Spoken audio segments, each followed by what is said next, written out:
Step number 2. Effective efficiency. When we are efficient, it means that we can do the best job possible in the least amount of time. The first thing that you need to know is how long a task will take to accomplish.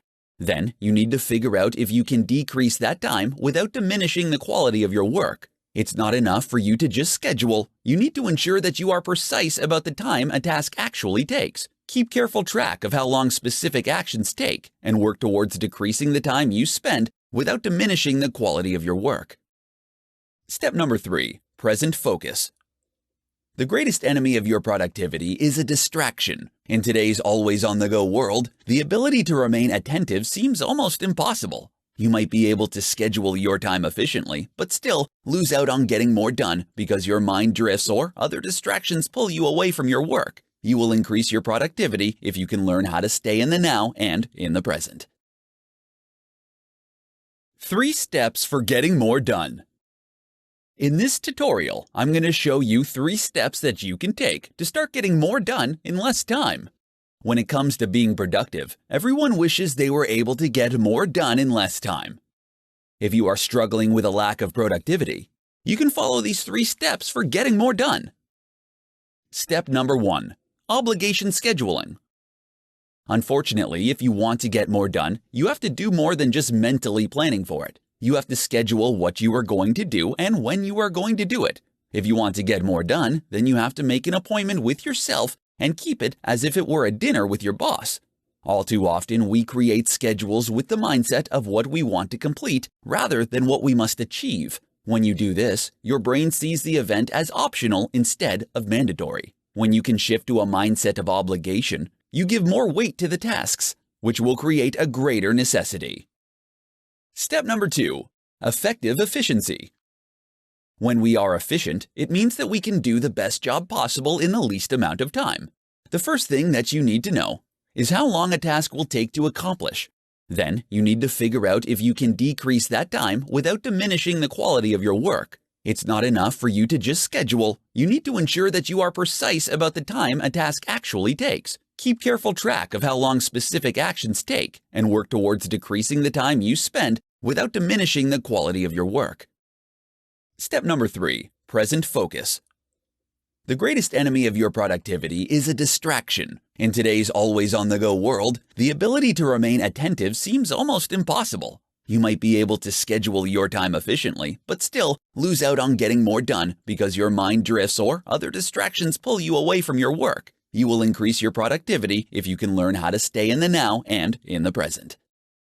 Increasing your personal productivity doesn't require extensive plans and steps. By following these 3 simple steps, you'll be able to increase your productivity to get more done in less time. In today's presentation, I'm going to share with you 3 ways you can increase your business productivity. There are only so many hours in a day. This makes making the most of your time critical. There are only 2 ways that you can increase your output. Either put in more extended hours or learn how to work smarter.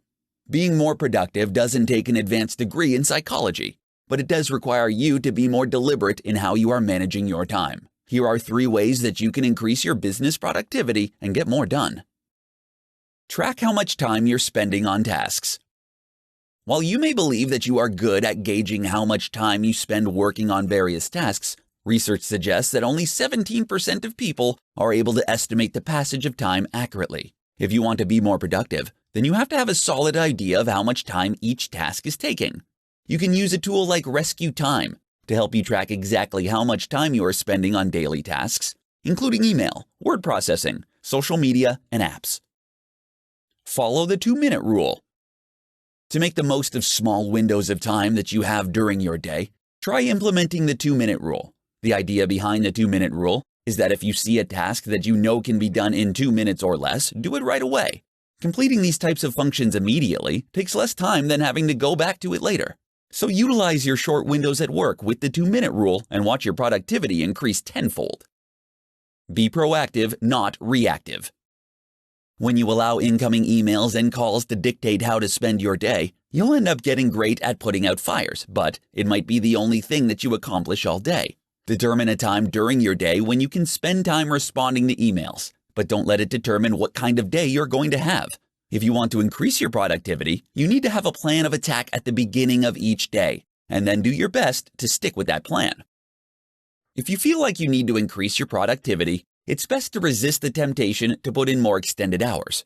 Instead, take a step back and consider how you can work smarter to accomplish your tasks in less time. In this tutorial, I'm going to share with you the 4 daily habits that will dramatically increase your productivity. Everyone wants to get more done and feel a more substantial sense of accomplishment at the end of the day. While there are a million different tips for increasing your productivity, here are the 4 daily habits that you can incorporate into your day that will dramatically improve your productivity. Plan your day the night before. If you spend 15 minutes before you go to sleep creating your to-do list and prioritizing it, you'll have a substantial head start on your day when you roll out of bed the next morning. After you create your to-do list, decide which tasks are the most important for you to complete and put a star next to them. This will remind you that these are the tasks that you must complete to push you forward with achieving your big goals. Leave the office for lunch. Leaving the office for lunch may seem like something so small, but it can have a strong effect on how you work for the rest of the day. Getting out of your work environment for an hour during lunch can reduce stress levels, help you refocus, and refresh your creativity. Consider taking a short walk during this time to clear your head and think about how you will want to tackle the rest of your day. Minimize distractions. Distractions are everywhere, and they are pulling at your attention and decreasing your productivity. If you work on a computer, there is the temptation to surf the internet and check your social media, among other things. When it's time for you to work, work. If you have to close your door and put up a Do Not Disturb sign on your door to discourage coworkers stopping by and chatting, do it. Set boundaries and try to abide by them. Keep your goals in sight. Once you set your goals, keep them in sight at all times. You want to keep your goals written down in a place where you will end up seeing them many times throughout the day. When you glance at your goals, your motivation levels to get things done will dramatically increase. When it comes to increasing your productivity, you want to try to beat the person that you were the day before. Take the time to keep track of your results and work every day to be the most productive individual that you can be. In this presentation, I'm going to provide you with 5 tips for getting more done in less time. Everyone has the same 24 hours in a day to get things done. So why is it that there are people in our lives who seem to get more accomplished than we do? It might be because they know that it isn't the time you have that counts, but rather how you are using that time. Here are 5 tips for getting more done in less time. Tip number 1. Do a weekly brain dump. Performing a brain dump will allow you to get everything out of your mind and down on paper so you can finally let it go. To do a brain dump, take a piece of paper and a pen and write down everything that you need to get done. Once you've gotten everything, no matter how big or small, down on paper, let it go. Tip number 2. Prioritize. Everyone can fall prey to distraction. With all the things that are screaming for our attention, it is relatively easy to get sidetracked. You need to reel in your focus and put it back where it belongs. Take some time to look at your list from tip number 1 and highlight the tasks that need to get done now with another color. Highlight items that need to be completed soon, and with a third color, highlight tasks that need to be completed eventually. Tip number 3. Make a daily list. The key to creating a successful list and increasing your productivity is to keep it doable. You need to create a list that's realistic, and it will fit into your time constraints of your day. Take a look at your list from the previous tip and pick your top 3 most important items that need to be done now. Then do this with the other 2 categories. Tip number 4. Focus on completing your list. Now that you've decided on your top 9 items, you need to make this list your priority and focus on it every day. Start with the most important things to ensure that they get completed. Always keeping your focus on your list is the key to increasing your productivity. Tip number 5. Eliminate distractions. Email, phone calls, and social media are all distractions that can keep you from accomplishing your to-do list. To get more done in less time, you have to turn off all distractions. Accomplishing more in less time doesn't have to be difficult. Incorporate these 5 tips into your daily routine, and you'll start to become more productive. In this tutorial, I'm going to show you 5 ways that you can use technology to increase your productivity. Since 2007, when the modern-day smartphone started to rise in prominence, productivity in the workplace has steadily declined. While you might think that banning technology will increase productivity, the truth is that with some effort and discipline, The same tech can help you complete tasks faster and with less energy. Here are 5 ways that technology can help improve your productivity. Incorporate automation tools. Find the tools that will allow you to automate everything. Some apps will automate everything from scheduling and bill pay to updating your contact list and sending out email responses. Many apps these days will also provide you with a way to digitize many manual processes like making lists. Effectively manage passwords. Passwords are being phased out and replaced by biometric authentication. Until applications provide seamless biometric authentication, the management of your passwords is essential. Reissuing and resetting passwords can be costly, both financially and operationally. To avoid this, you can use a password management tool that can help you manage your login credentials across all of your devices. Use Chrome extensions. Adding tools to your Chrome browser will allow you to access them much quicker. LastPass will save and remember all of your passwords to every website you log into, which can save you a considerable amount of time and significantly increase your productivity. Use a calendar app. Calendars are one of the most underutilized productivity tools you can use. Reminders work well with proper planning. Once you have your week entered into your calendar, your productivity has some rails to guide. Utilizing a calendar for your daily and weekly tasks will help you keep on track and decrease the amount of time you are spending doing non-necessary tasks. Take advantage of free applications. Taking advantage of free applications can ultimately make your life more productive. Here are some examples that could have an impact on your life: mobile grocery ordering and pickup, application-based scheduling, and mobile home electronic monitoring. Utilizing technological tools like some of the above mentioned can help you save more time throughout your day. Consider these 5 ways to use technology to increase your productivity and get more done in less time. 6 habits that will kill your productivity. Engaging and maintaining productivity is challenging for most people, especially when the worst distractions are just a mouse click away. Many bad habits can quickly kill your productivity that you may not even be aware that you have. Fortunately, with a little awareness and quick action, you can get your productivity back on track. Here are 6 habits that will quickly kill your productivity. Multitasking.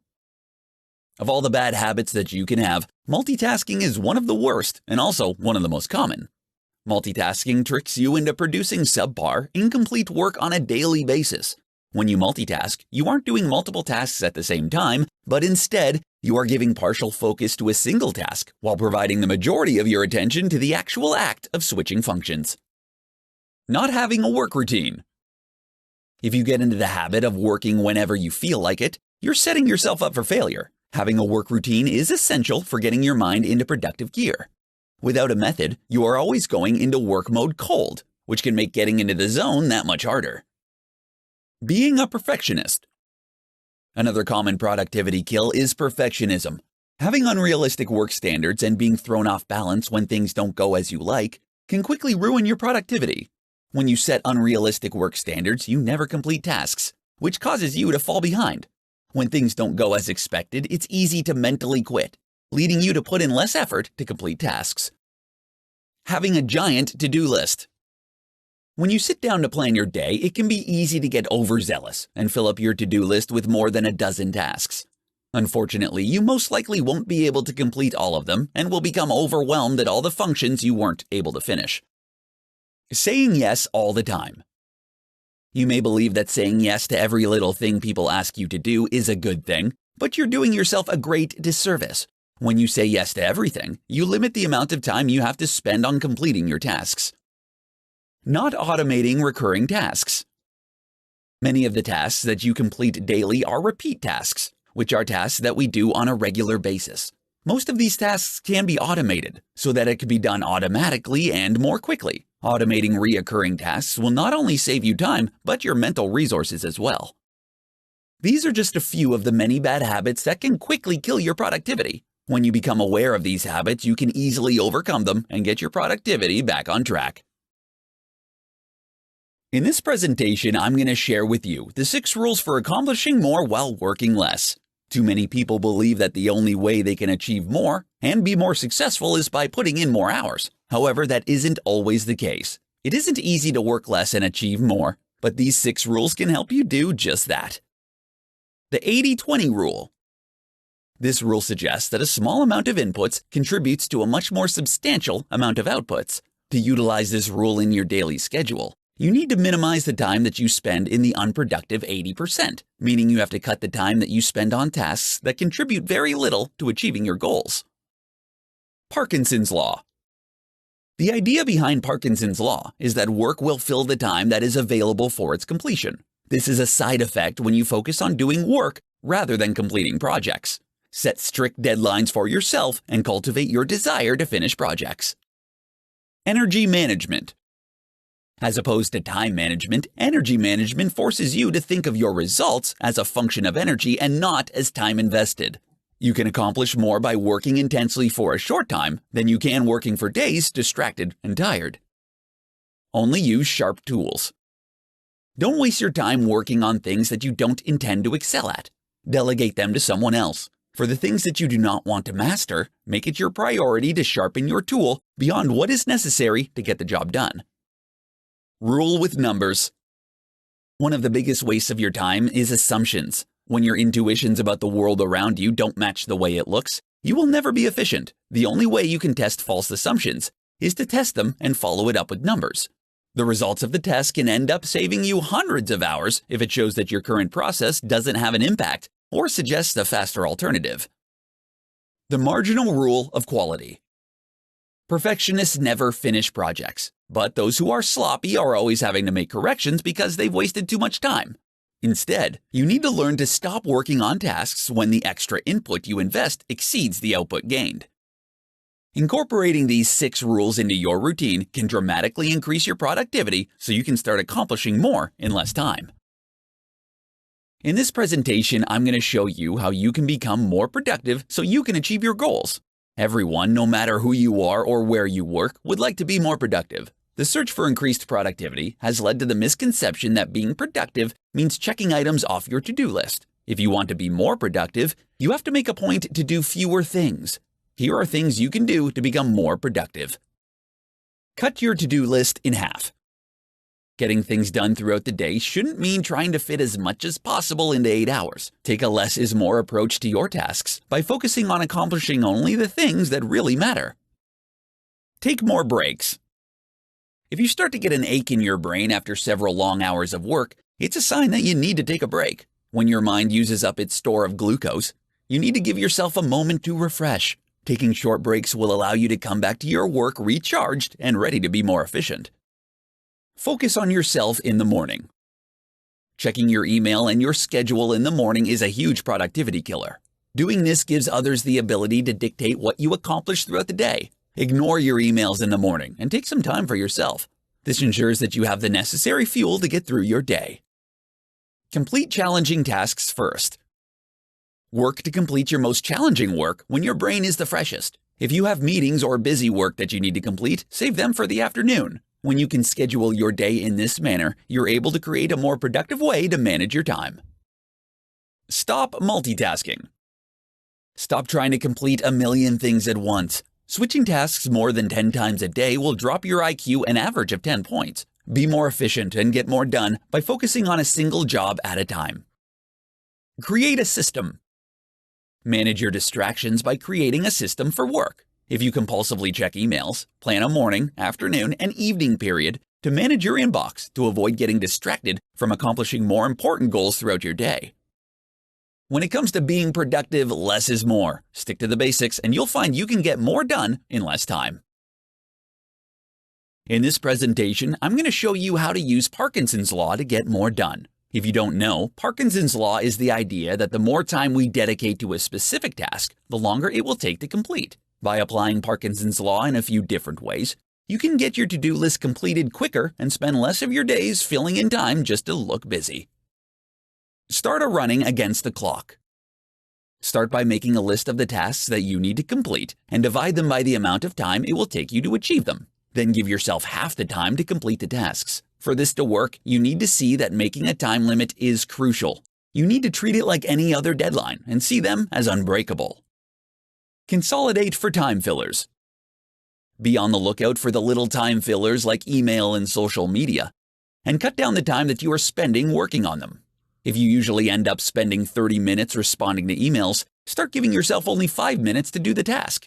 Don't give these little tasks any more time until you've completed everything on your to-do list. Take frequent breaks. To fully utilize Parkinson's law to increase your productivity, start taking frequent breaks because of the nature of the concentrated effort you are asking yourself to perform. Without frequent breaks, your brain gets tired and starts to shut down and unable to function in the same way. You will only be able to increase your productivity by learning when to stop and being able to step away. Transforming your work and becoming more productive doesn't just happen. It takes a plan and a support system to be successful.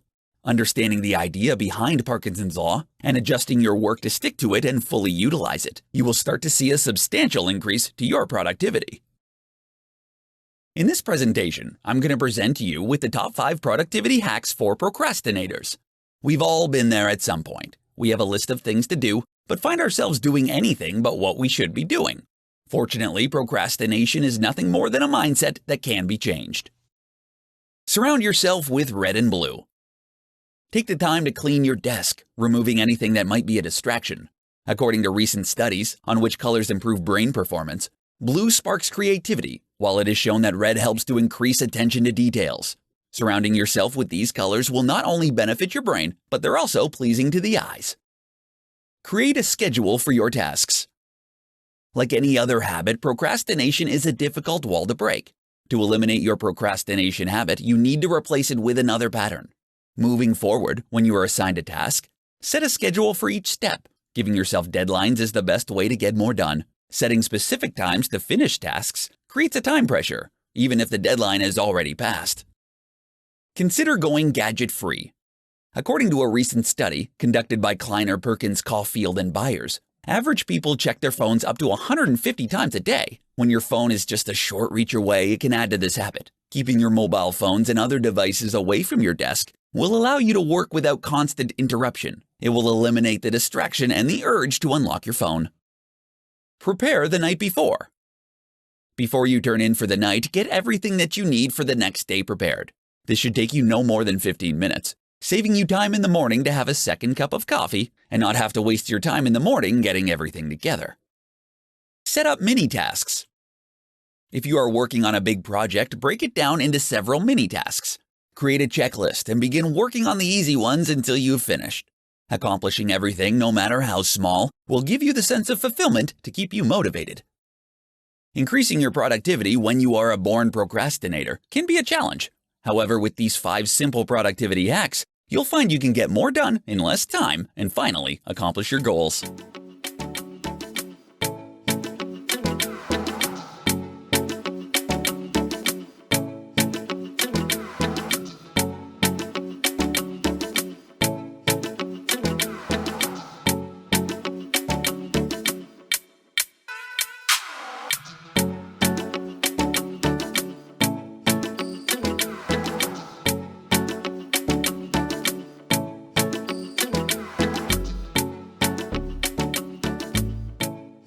Stay focused.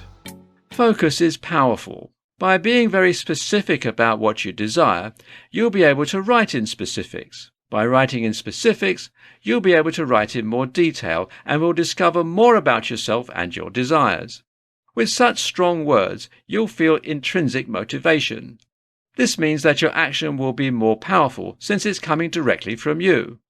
So, get out your journal and write about your desires in the most specific terms possible. There's no such thing as being too specific when it comes to getting what you want. Visualize. When you're writing, try to focus on what you want to experience rather than the accomplishment or the material thing itself. Now, let's say, for example, you desire a Lamborghini. Visualize how you'll feel in the car, how it will feel to drive it along the interstate, and so on. Picturing those things and writing about them will be much more motivating than just picturing how it will look in your garage. 3 ways negative thinking stops you from achieving your full potential. Is negative thinking bad for your brain? Scientists seem to think that it is. Researchers at King's College London found that repetitive negative thinking may increase your risk for Alzheimer's disease. Remember, at this time, there's no cure for Alzheimer's, so this deserves your attention. The study found that a habit of prolonged negative thinking diminishes your brain's ability to think, reason, and form memories, essentially draining your brain's resources.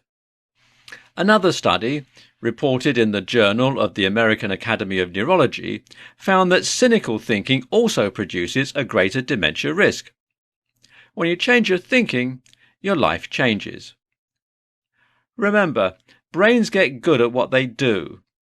Negative thoughts create channels in your brain. This way of thinking can become your default. If you do a lot of negative thinking, you wire your brain to be good at producing negative thoughts. Your brain also gets good at seeing things to think negatively about. One of the many byproducts of negative thinking is stress, which then leads to more negative thinking. Here's a suggestion. When negative thoughts come, and they will, don't just ignore them. Instead, pay attention. Stop what you're doing. Close your eyes if you need to. Replace the negative thought with a positive thought. Hold the positive thought in your brain for a full minute or more. When you do this, neuroplasticity, the brain's ability to reorganize itself by forming new neural connections, starts to work in your favor. The two keys are attention density. Now that's the amount of attention paid to a particular mental experience over a specific time, and holding the thought long enough for your brain to begin to create new channels. You become a sculptor of your own brain. How cool is that? Changing your habits of mind can change your life. A good book to read on self-directed neuroplasticity is You Are Not Your Brain by Jeffrey Schwartz. A surefire stress buster. Oh, and one more suggestion. Go for a whole week without complaining. Not even once. Log it. If you start to relapse, start your week over. Back to day one. Go for a week without complaining and watch the people around you change. Such is the power of mirror neurons. These neurons fire when we act in a certain way, and also when we observe the same action being performed by someone else. Your behavior, positive or negative, can influence how others behave. 5 metrics to track for unlocking your full potential. Unlocking your full potential sounds like a scary task. How am I supposed to know if I'm on the right track? Am I going to be successful? What do I do to better myself? If you have any of these questions, you've come to the right place. There are ways to track how far along you are on your journey to realizing your potential. It's not a shot in the dark. Here are 5 metrics to track for unlocking your full potential. 1. Efficiency. Efficiency is simple enough to understand. It's how quickly you complete things. Efficiency is in everything. You can be efficient at building habits, at writing essays, etc. By tracking your efficiency, you're tracking how fast you work. By knowing this, you're setting yourself up for success. If you know exactly how long you need to complete something, you'll be able to block out time in your schedule perfectly. Tracking your efficiency also allows you to see how far you've come. If you used to take 3 hours to complete one project, but now you only need 2 hours, you've increased your efficiency by 33%. Efficiency is a metric of time, and by tracking it, you can save time. 2. Progress. You can only track progress if you have clearly defined goals. So, if you already have your goals, your progress is how close you are to achieving that goal. This is why setting steps for yourself is so important. If you have one big goal but no steps, it'll be very difficult to gauge how close you are to achieving that goal. If you have lots of little goals along the way, however, it's much easier to see how far you've come. Set smaller goals that directly lead to your big goal. Then keep track of how many small goals you've achieved. That's your progress. By keeping track of your progress, you can see how far you have to go, but you'll also see how far you've come. 3. Error rate. Making mistakes isn't always a bad thing. In fact, keeping track of your mistakes, or errors, is important. Keep track of how many mistakes you make, which mistakes you make the most often, and how each mistake affects you differently. If you track your error rate, you'll be able to work on improving your weaknesses. Unlocking your full potential is not a straight shot, and knowing your mistakes will keep you self-aware on the twisted journey. Plus, if you track your errors, you'll be able to look back and see how many fewer mistakes you're making now versus a few months ago. 4. Downtime. Keep track of how much time you spend away from working on unlocking your potential. Breaks are important, and you should definitely take time to relax. But you shouldn't let yourself get sidetracked by things just because they're easy. Keep track of how much downtime you're giving yourself, and you'll be able to plan appropriately for the future. 5. Quality. Quality is probably the hardest metric to define. At its core, quality is how good something is. If you're working on an object, the quality is how long that object lasts. If you're working with food, the quality is how it tastes and how good it is for you. To track quality, determine what quality means for you. Over time, you'll see your quality get better and better. Attracting your desires through journaling. Have you ever heard the saying, "Sticks and stones can break my bones, but words can never hurt me"? Well, it's completely wrong. The truth is, words are the most powerful weapon people have. On the flip side, though, words are also the most powerful tool people have. Words can form dreams, set goals, and inspire others. Your potential is abstract, but there are ways to unravel it. Reach your potential by starting with the small step of journaling. You'll learn all about this and more if you keep on listening. This is how to attract your desires through journaling. Journal daily. To attract your desires through journaling, you should do it daily. Daily journaling has been shown to increase productivity. By writing down your goals, you make them feel more real. That's why you should make journaling a consistent habit. Gratitude, gratitude, gratitude. Each morning, practice this awesome tool of gratitude. Early in the morning, before you check email, turn on the TV, open Instagram, etc., open your journal. Write 3 to 5 pages about what you appreciate most. Gratitude can include people, things, situations, encounters, and so on any topic. They can be subtle, major, serious, or fun. If you can't fill 3 to 5 pages at first, aim to fill 1 page.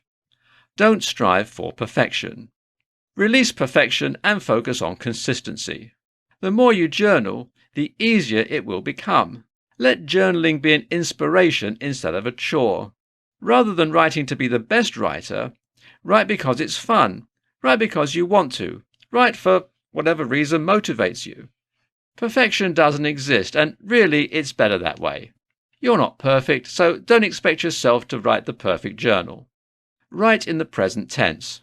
On a regular basis, write about your ideal life as if that was how you were already living.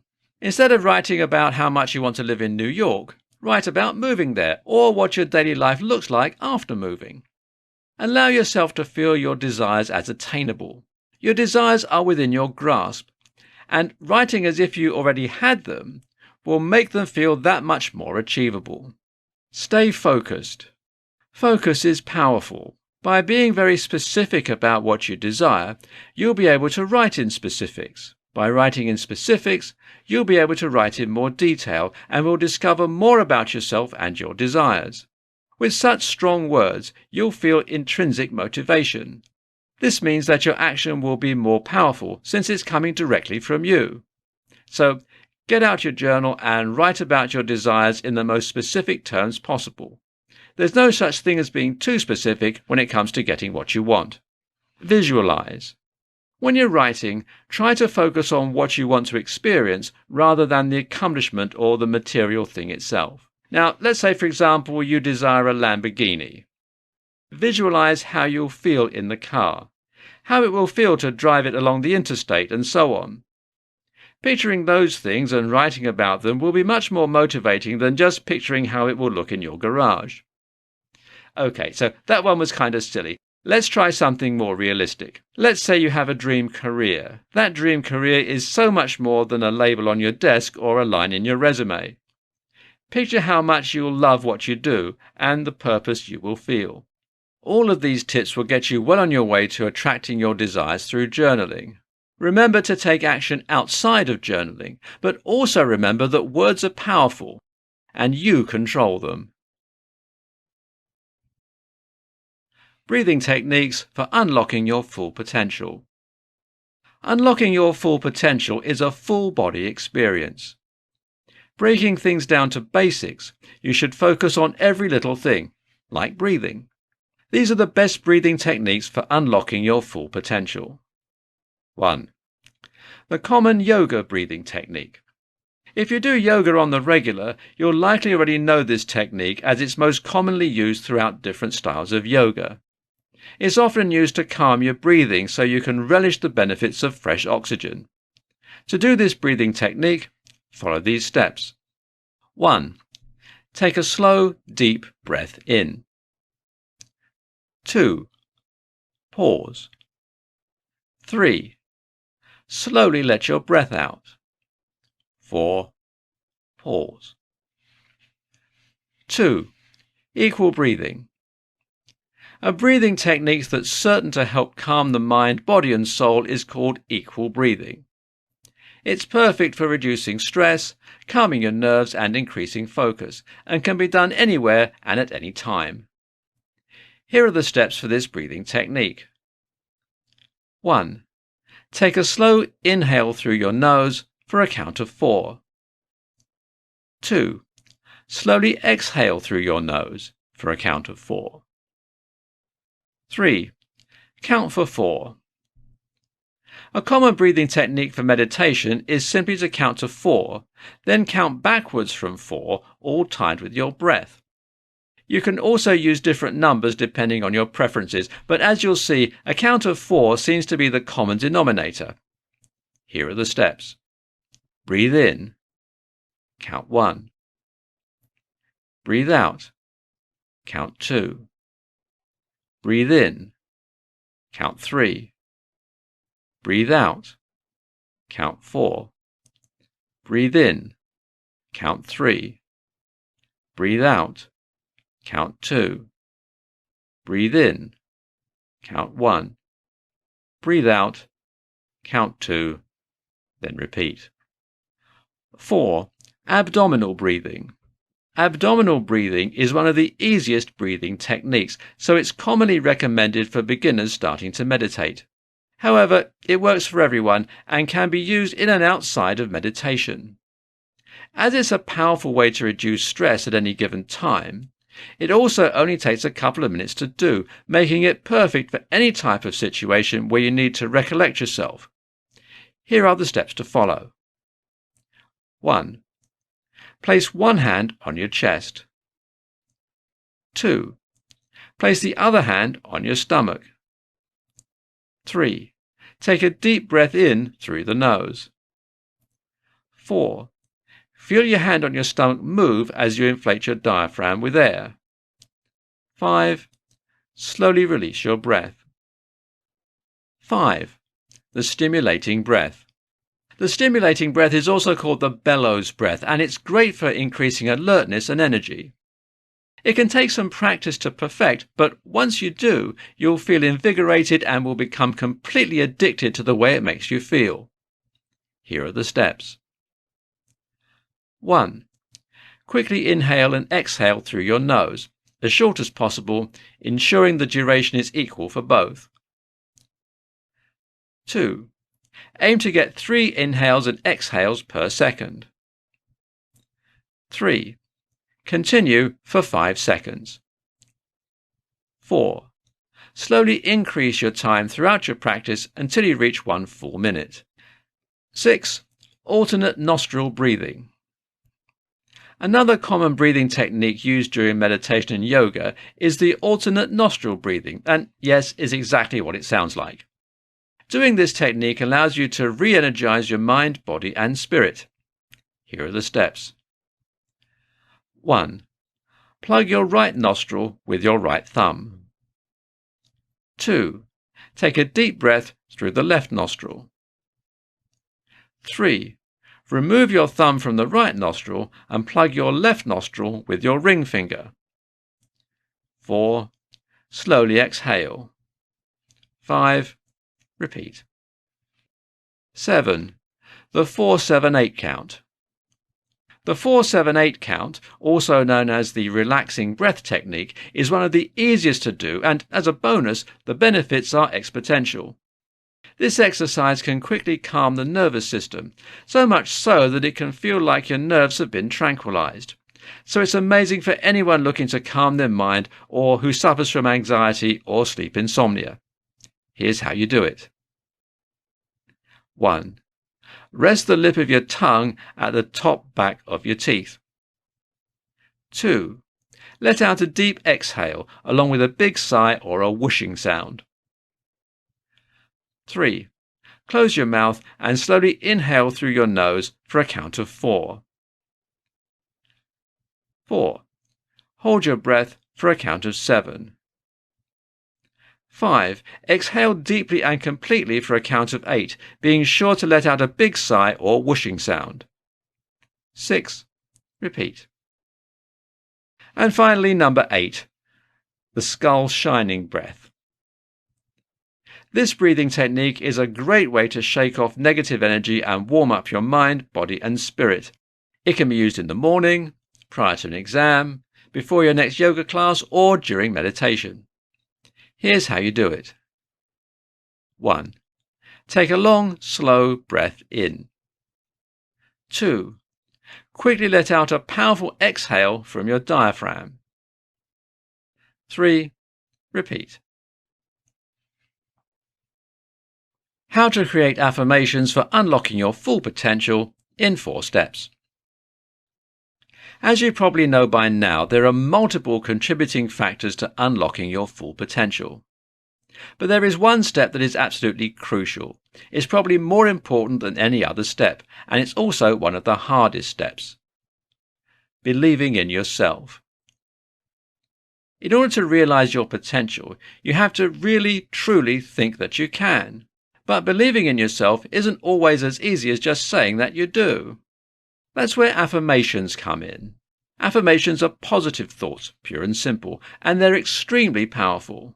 Here's how to create affirmations to unlock your full potential in 4 steps. Step 1. Choose a negative thought.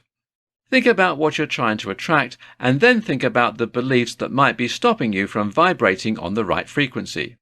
Is there a specific trait that makes you feel insecure? Is there a negative belief you have internalized from early life? Or is there a specific fear that seems to haunt you both day and night? Common negative thoughts include, I'm not smart enough. Everyone gets bored with me. I can't ever be confident. I mess everything up. It's unpleasant to contemplate these types of thoughts about ourselves. During step 1, you might think that you're feeling worse rather than better. Rest assured that this is just a brief, necessary evil when designing affirmations, and at the end, the reward of greater confidence and a more positive self-image is well worth this arduousness. Step 2. Externalize the negative thought. Get this negative belief out of your mind and into the world by writing it down. This is a useful symbolic act that helps you begin to disconnect from this assumption, rather than acting though it's part of you. After all, it's time to replace these types of thoughts with encouraging positive ones that get you to your desired destination. For some people, it's cathartic to ritualize the disposal of the negative thought once the affirmation has been designed. Whether you burn it, tear it up, throw it away or scribble it out, this approach can make your rejection of that limiting belief just a bit more concrete. Step 3. Find the opposite. Essentially, the opposite of the above negative belief is the thing that you want to make the center of your affirmation. Now, it may feel odd at first, as it's not easy for you to accept. However, that's actually a sign that you're on the right track. Think carefully here. You might be tempted, for example, to replace the negative thought, I am ugly, with I'm not ugly. But it's much more effective to choose a stronger statement, such as, I am beautiful. Stay away from words with any negative association at all. This could include can't, won't, don't, etc. The more positive the language, the better the affirmation. If you're really struggling to connect with the message of your affirmation, try to find ways to soften the statement just a little, at least when you're starting out. For example, you might begin the affirmation, "I'm open to the idea that," or "I'm willing to start believing that." And after a few days or weeks, you can take this softer language away and use the more concrete form. Step 4. Commit to repetition. The aim of affirmations is to eventually embed them in your mind so that they become truly automatic thoughts that guide and support you in all your endeavors. That being said, you won't be able to take your affirmations in this way unless you really commit to repeating them. Now, there is some flexibility about how you approach this. Some people find it most effective to repeat the affirmation multiple times in one sitting. Other people swear by a method of stopping every hour or every few hours to say the affirmation a single time. There's also the possibility of following both these approaches. Finally, do you worry that you might forget to say your affirmations, or do you already have some experience of doing so? There are some smart strategies you can use to ensure this doesn't happen again. Write your affirmations on sticky notes and leave them all around your home. Make sure you keep them in places that you will always see before leaving. This will put you in a great mental space before going out into the world. How to manifest and how it can help you unlock your full potential. You might have heard of manifesting. The term is tossed around a lot when talking about how to get what you want. But first things first, what is manifesting? Well, essentially, manifestation is bringing something tangible into your life through attraction and belief. In other words, if you think it, it will come. However, there's more to manifestation than willpower and positive thinking. Even though manifesting is about turning your dreams into reality, it does require you to take proactive steps towards your desire. You shouldn't expect it to happen instantly or overnight while you sleep. That said, it's a small price to pay for something that can have such a profound impact on your life. Here's how to manifest and how it can help you unlock your full potential. 1. Be clear about your goals. First, and perhaps most importantly, you need to know exactly what you want. You are the only one who dreams your dreams after all. Once you're set on what you'd like to manifest, ask for what you want. Write it down on paper. Now you've pinpointed exactly what your hopes, dreams and goals are, what's next? 2. Ask the universe. You need to ask the universe for what you want. This can be done in a variety of ways. Prayer, meditation, visualization, speaking your intentions out loud, or a vision board, which is a container full of pictures of items you want to manifest. No matter what you do, be specific and ask for exactly what you want. 3. Gratitude. In order to manifest, you need to be continuously grateful for all that you have. To do this, consider creating a gratitude journal. Before bed, spend 5 to 10 minutes writing down a few things for which you're grateful. You should also journal about specific things that are moving closer to your desire. For example, maybe you want to save enough money for retirement and you receive a call from your cable provider about a way to lower your monthly bills. Well, that's something to be grateful for. 4. Let go of resistance and limiting beliefs. In addition to changing your mindset and behaviors, you'll need to remove any obstacles or limiting beliefs which could interfere with manifesting. This includes fear and negative self-talk. So many people have a constant track playing in their head that tells them they're not good, worthy, or smart enough. Awareness of this track is the first step to fixing it. Identify the things that are hindering you and your manifestation, both mental and concrete. Stop believing in their power to hold you back. Instead, put more thoughts into beliefs and actions towards your desire. 5. Energy is everything. Manifestation relies on positivity. If you're thinking about how unfair it is that you don't have what you want, you're putting that energy out into the universe, so it's no surprise that you're going to linger in that world of anger. The energy you put out is often the energy you will receive. Identify the kind of energy you are feeling. It's most likely the energy you have been putting out recently. You can change the energy you receive by changing your thoughts and behaviors. Positive energy is real, and so is the power of it. Finally, 6. Be flexible and trust the process. After all of those steps, it should still be said that the process is fluid. The steps you take do not matter as much as your belief. So, going forward, trust your actions, trust your visions, and believe in your clarity. Belief is a powerful motivator and guiding force. Manifestation puts power in your hands, so use it to your advantage by staying positive. How to master mornings to unlock your full potential. The morning. For some people, the morning is the best part of the day. For most people, though, mornings aren't just the worst part of the day, they're downright dreaded. Have no fear, though. Mornings do not always have to be a terrible part of your day. In fact, you can use the morning to unlock more potential than you ever thought you had. You've probably heard the phrase, breakfast is the most important meal of the day. Well, that sentiment applies to a lot more than eggs and orange juice. By changing some of your habits, you can make each morning a great start. Here's how to master mornings to unlock your full potential. Step 1. Have a routine. Habits are important, especially when they can set the course for the rest of your day. Whatever you do in the morning, make sure it's consistent. Whether it's having a glass of water before you get out of bed or opening your blinds to let the morning sunshine in, you should have a morning routine and you should stick to it. Here are some of the best things to include in your morning routine. Drinking a glass of water.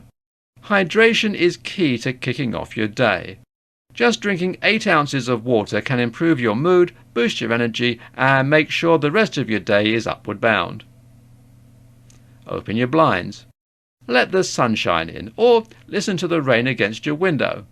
Either way, connecting to the outside world is one of the best ways to start your day. Talk to someone, or cuddle your pets. People are social. Just because you're tired doesn't mean you should be alone. If you have a pet to snuggle, you'll get some wonderful morning affection. Step 2. Make your bed. I know, no one likes being told to make their bed. But the good news about being grown up is that no one is telling you what to do in the morning. But countless studies have shown that making your bed results in greater discipline, better mood, and increased productivity. Plus, think of your future self. Coming home to a nice, neat bed will help you switch into relaxation mode. No more work, only decorative throw pillows. Step 3. Work out or go outside. Now, you don't have to be that guy at the gym at 5 in the morning or go running before it's lights out. Just step outside for a breath of fresh air. There's nothing like hearing the birds chirp, so go ahead, listen to the song of nature. If you do feel up to it, working out in the morning is one of the best times to work out. If you work out early, you'll have more energy later in the day and sleep better. It's a win-win. Step 4. Eat breakfast. Yep, here it is, the one step you've all been waiting for. Food is fuel, and you need to fuel up for a great day. Start your day off with a balanced meal and reap the benefits. These are some of the best things to include in your breakfast. Whole grains, fruit, 1 leafy green, protein. 5. Write down your goals. Your day is in your hands now. Make sure you know what you're going to do with it. Journaling can be as simple as writing down that you need to get groceries. It can also be as complex as a 12-step program for getting that big promotion. Either way, set your intentions. Mornings don't have to be miserable. Use these steps to master mornings and unlock your full potential. Top 5 apps to help you unlock your full potential. In today's world, it's a safe bet that everyone has a phone. We carry around a world of knowledge in our pockets. The sad thing is, most of us just use these amazing devices for things like games, streaming music, and online shopping. But there are so many incredible things that phones allow us to do. You can use technology to better yourself, instead of scrolling mindlessly on apps like Instagram. By just using a few different apps, you can unlock your true potential.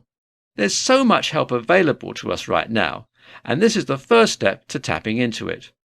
Downloading an app onto your phone is one of the easiest things to do, plus All of the apps on this list are free. These are the top 5 apps to unlock your full potential. 1. Your calendar app. Your calendar app is the first step in unlocking your full potential. You might not even realize how much your calendar app can do.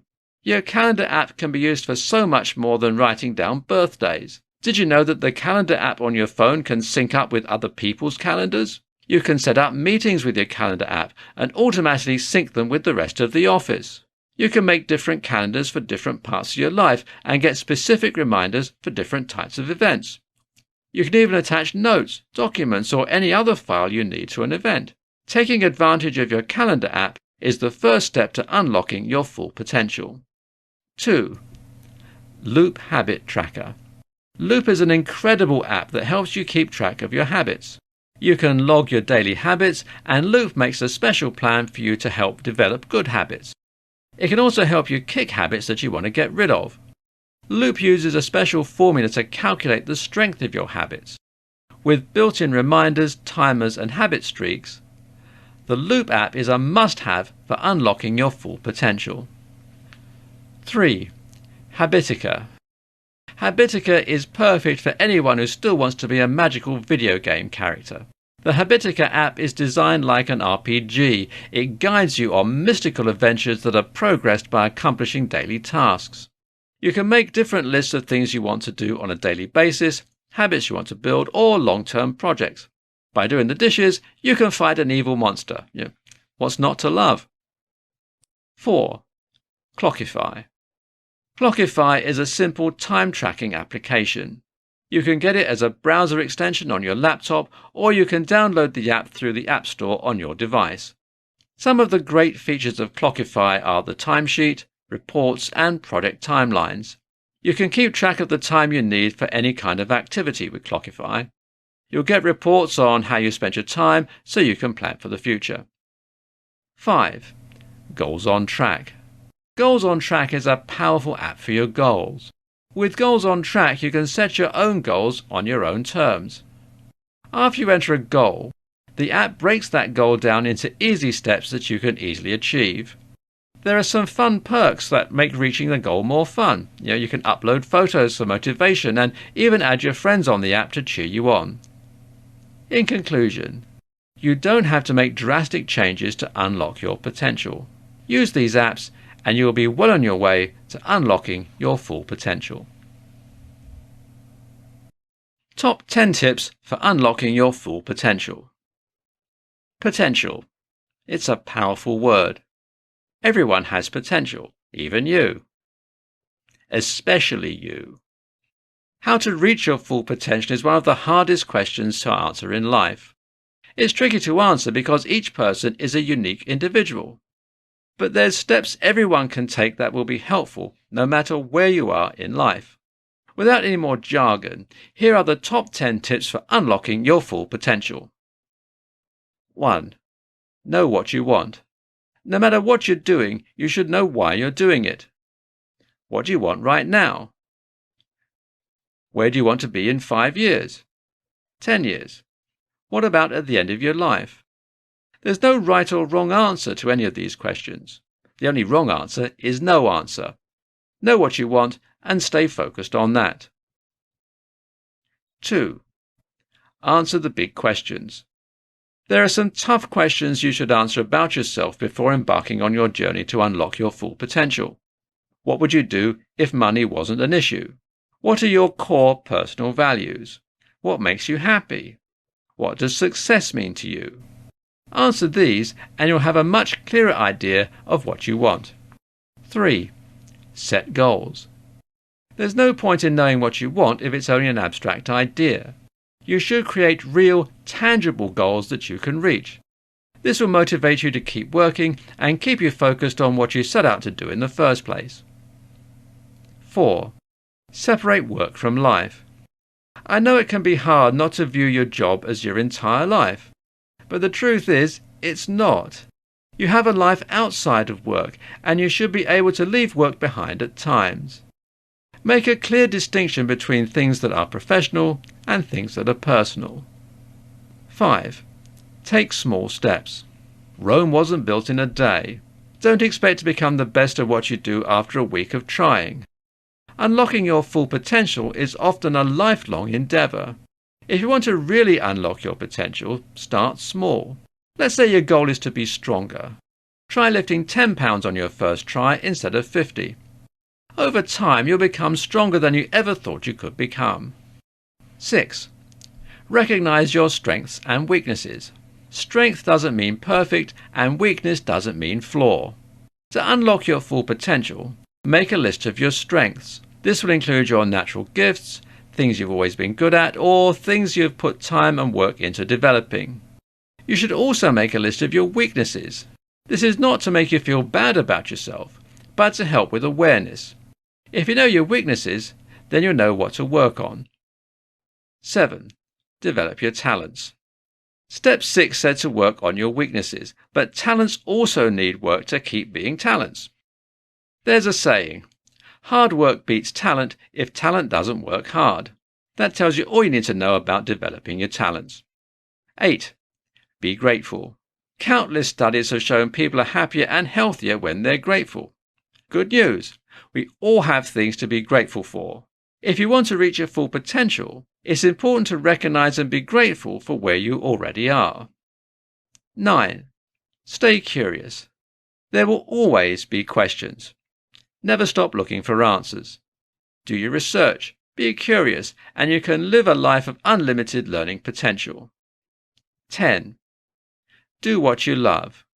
This is probably the most important step. No matter what you do, you should love it. Doing what you love will make all of these steps easier, and you can be truly happy while unlocking your full potential. Why attracting your desires begins with your thoughts. We all have thoughts. A lot of them. Actually, the average person has between 50 and 70,000 thoughts a day. Surely something that you do that much affects you. In fact, your thoughts are the source of everything from how you see the world to the actions you take. This means that you can change your life with just your thoughts. There are specific practices that help you get exactly what you want. Here's why attracting your desires begins with your thoughts. 1. Repetition. The more you think about something, the quicker you attract it. For instance, if you regularly think about the lack of money, you'll quickly attract poverty in your life. And if you constantly think about making mistakes, you'll make several mistakes. The repetition of a particular thought causes belief. The belief develops into a deep conviction, which then attracts what you constantly think about. You are the master of your reality, so thinking about something makes it a bigger part of you.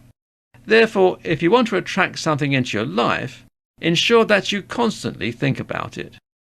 2. Feelings. The attraction of your desires is greatly influenced by feelings. Feelings enable you to attract what you want because they influence your actions. For instance, you'll work enthusiastically if you feel motivated, and you'll work lazily if you feel discouraged. Thoughts and feelings must go hand in hand. That means it's not enough to just think something. You have to feel it as well. If you think about attracting love, you have to feel love as well. For this reason, if you want your thoughts to attract your desires, ensure that they match your feelings. Attracting your desires won't work if you think positively while feeling sad or anxious at the same time. 3.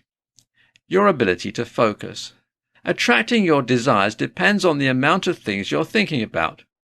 Most of us never attract what we want because our thoughts waver.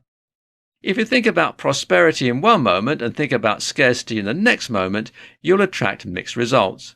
You have to concentrate on what you want and not pay much attention to what you don't want.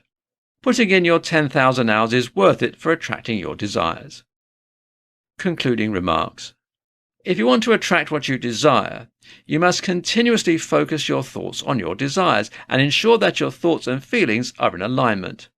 Most people attract things they do not want because of how often they think about them. Try to think about prosperity instead of falling back into thinking of destitution. From here on out, try your very best to embrace positive thoughts and feelings to attract a good life. Oh, and there's one final thought to share. I will persist until I succeed. and I wish you every success.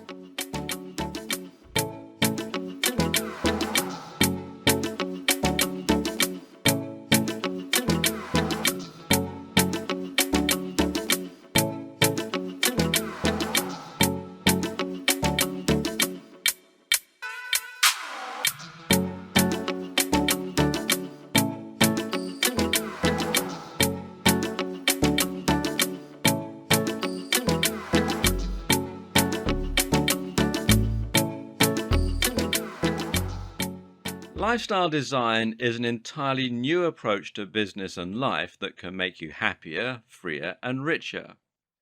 Right now, thousands of people around the world are adopting the principles of lifestyle design and using it to travel, spend more time with their families, and to do the work that they love the way that they want to do it. But lifestyle design goes beyond that. It's also about changing our approach to our work-life balance. It's about embracing the promise of modern technology. And it's a movement and a cultural change, and it's very likely going to be instrumental in shaping the future. Sound hyperbolic?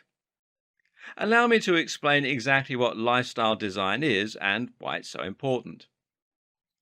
Lifestyle design simply means that you are designing your lifestyle. It sounds simple and it sounds obvious, but it's something that most of us never do. When was the last time you sat down and asked yourself what you wanted life to be like? What you wanted your daily routine to be like, and how you intended to get there? If you're like most people, you will have fallen into a job because you had no other option and that was what you were taught to do. And probably you've just kind of survived until now. You'll live within your means, you'll work the hours you're set, and you'll even probably have chosen where you live based on your work. So right now, you've not chosen your life. You have no choice about where you live. You have no choice about how to spend the hours between 8 a.m. and 6 p.m., taking into account your commute. And you probably have limited choice on how you spend the rest of your time due to time and budget constraints. Adding insult to injury, you're probably also an employee, which basically means that you're doing what someone else says and exchanging your time for money. As an employee, you'll probably be given set work to do during the week, and you'll probably be reprimanded if you don't do it in time. And this is the part that I personally find hardest to stomach. You will be reprimanded. Like a child. You'll also be told what you can and can't wear and how you're allowed to decorate your desk. And a lot of the rules will be petty and arbitrary. Oh, and you also get in trouble for talking in most offices. Seriously, this couldn't be further from freedom.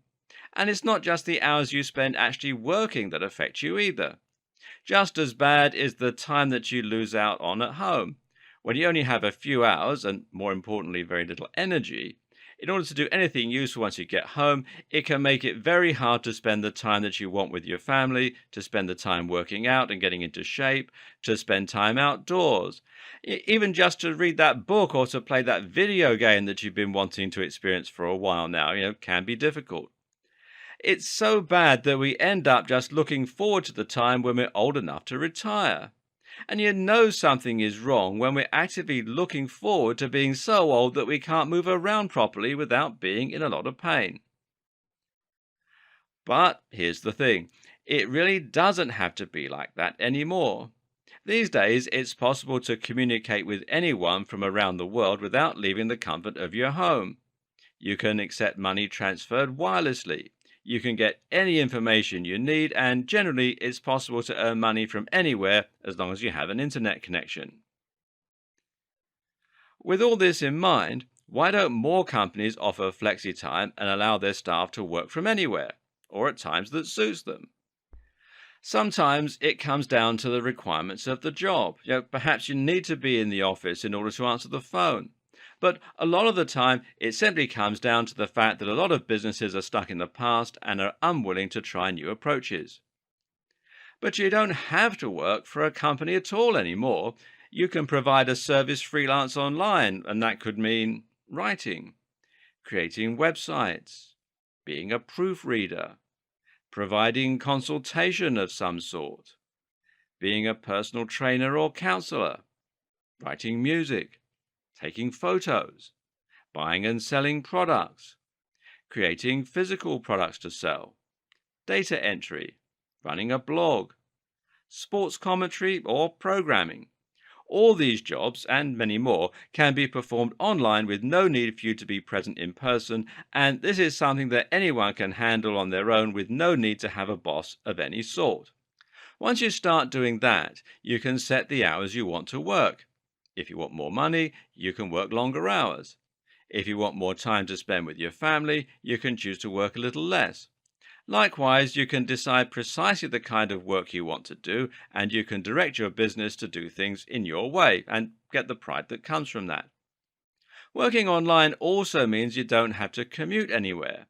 This means you can live anywhere in the world that you like, or even travel the globe. Likewise, it also means that you can forget about losing an hour or more every day just to travel. It means you can wear whatever you like in general, and it means that you can start dictating how you want to live your life instead of having it dictated to you. You're now in a position to choose how and when you work, and that means that you can choose to design your work to fit the lifestyle you want. It's a subtle shift, but it makes a profound difference. As we're going to see in the next video, lifestyle design doesn't just mean working online so that you can work outside the office. Otherwise, this series will be called Working Online. Rather, this video series represents an attitude shift, and this can affect you in all manner of different ways. As mentioned in the last video, lifestyle design is much more than just working online.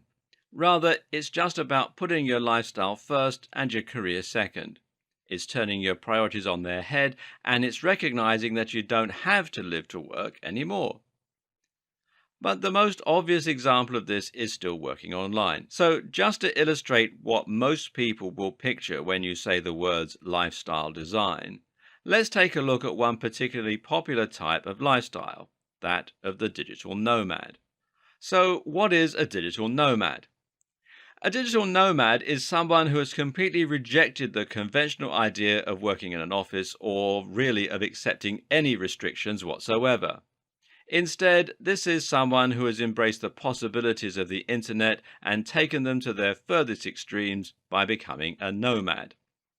What this means is that the digital nomad is able to travel the world, stay on the move, and see lots of different countries and things. All the while, they will work on a laptop wherever they can find Wi-Fi in order to provide services, run a blog, marketing, or otherwise managing some kind of business. The lifestyle of the digital nomad then would typically involve exploring, traveling, and meeting new people during the day, and then spending the evenings working in cafes and bars while soaking up the atmosphere. They can go wherever they want, see whatever they want, and never have to answer to anyone in any sense. What's more, the digital nomad can work significantly less than the average office worker. That's because the cost of staying in hostels, traveling on cheap rail fares, and generally living their kind of lifestyle is much less than renting a property or paying off a mortgage. The digital nomad knows exactly how much money they need to do the things they want to do, and then they work just hard enough to fund those specific intended activities. If they don't manage to make the money that day, they can stay where they are. If they do make the money, then they can afford to try something more exciting. The digital nomad lifestyle is one that will be incredibly appealing to the right kind of person. If you're someone who wants to see the world, if you value your freedom and experiences above all else, and if you're able to forego your creature comforts, then you'll get a real joy out of being able to see the world on your own time and live the life you want. But it's certainly not for everyone. If you're somebody who likes to relax in a nice warm bath while drinking tea, then you might struggle with constantly moving from one hostel to another. Likewise, you might want to start a family, or you may love the idea of buying a home and making it exactly the way you've always dreamed it would be. But this is the whole point of lifestyle design. You are designing your lifestyle using the freedom that modern tools give you, and that can mean whatever you want it to mean.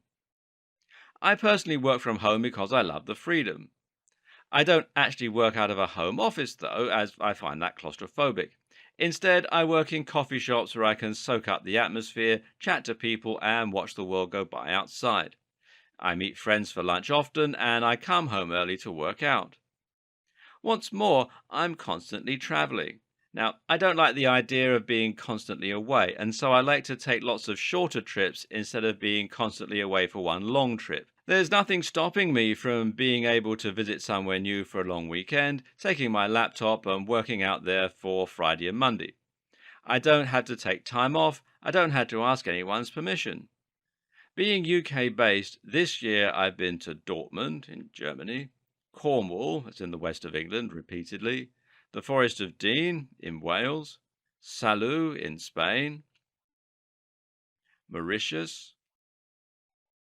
the Rhine Falls in Switzerland, Radzafel in Germany, Lisbon in Portugal. In a week's time, I'm going to stay in a log cabin for a week with my wife, and I'm still going through the process of buying a house. As I said earlier, I meet friends regularly for lunch, I take days off to pursue things I want to pursue, and I'm building a business and a brand that I'm really proud of. This is a lifestyle that anyone can have now, if they so choose. So why limit yourself to just one holiday a year? Why spend your life looking forward to the freedom you'll get from retirement rather than letting yourself experience life right now? But what if you don't want to give up the day job? What if you don't want to work online or you think you're not tech savvy enough for that option? You know what? That's fine too. Lifestyle design is not completely reliant on you being able to become a digital marketer or a web designer. One option is to discuss with your current employer about the possibility of flexi time. Express an interest in working from home whenever possible, or in having the freedom to come in an hour later and leave an hour later, or vice versa. And don't just take no for an answer. Explain how you can be more productive and demand to know why your boss is saying no, if indeed they are.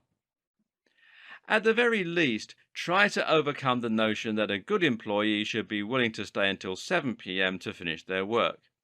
If it gets to the end of the day and you haven't finished yet, leave. As much as you might feel a pang of guilt at leaving your work unfinished, it's the burden of management to make sure that work is able to be completed in the time given. And if you're not able to do that, then they need to hire more staff, take on less work, or generally rethink. It's not your responsibility. And that's one of the few perks of being an employee. Better yet, though, is just to change your job altogether, but now to think of your work in an entirely different way. Instead of finding a job that will pay the most and potentially also involve taking on a lot of responsibility that you don't enjoy, instead think about what you want out of life and what kind of job will be best suited to giving you that. So, for example, this might mean becoming a rubbish collector. Being a rubbish collector is something that many of us wouldn't consider to be a good or glamorous job. But then ask yourself, why does a job need to be glamorous? Why does a job need to carry importance or respect? Why is it important to you that people sound approving when you tell them your job? Instead, focus on the actual merits of being a rubbish collector. You start work early but finish early, giving you plenty of time to exercise, engage in hobbies, or spend time with family. It's surprisingly well paid for what you're doing. It's physical, meaning you can get some exercise. You don't have any stress or responsibility. At the end of the day, you get home and you forget about work rather than worrying about the things that you haven't managed to finish. Now, I'm not saying that you should really become a rubbish collector, not for a moment. But I am saying it's a viable option if it fits the lifestyle that you want to live. And it's a good example of why you should consider jobs that you might traditionally have rejected in the past.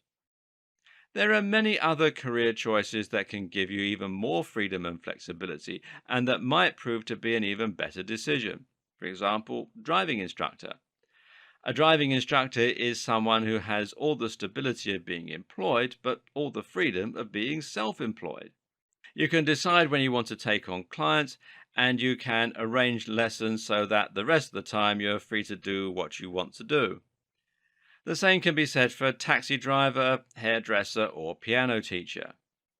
Again, it pays to think about the lifestyle you want and then the job that supports it, not the other way around.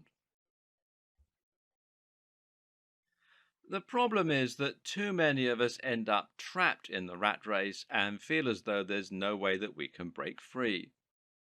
Partly this is because we want to get that sense of achievement and status from our jobs, which I'll come to in a moment.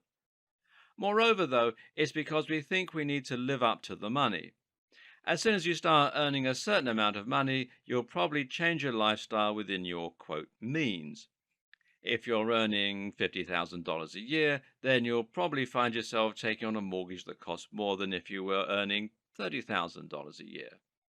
Likewise, you'll probably buy more gadgets and more toys, and you'll probably go out more and go on holiday more. That's the dream, the way it's sold to us, but then the reality kicks in.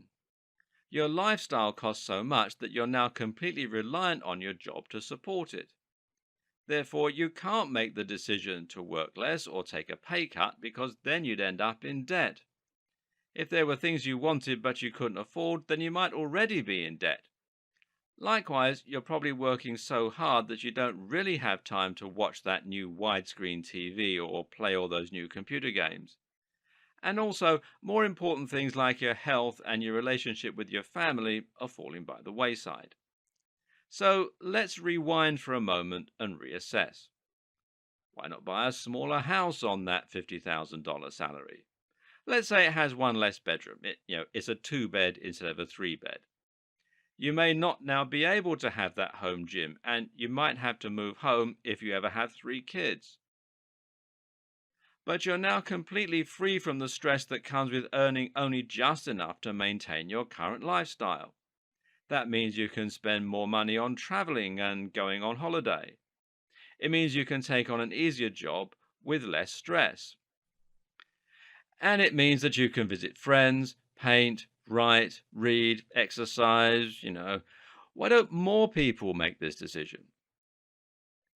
Of course, you might decide that all you care about is that home gym and you need three bedrooms. But in that case, you can probably find other areas to cut costs to focus on that one thing that is truly important to you.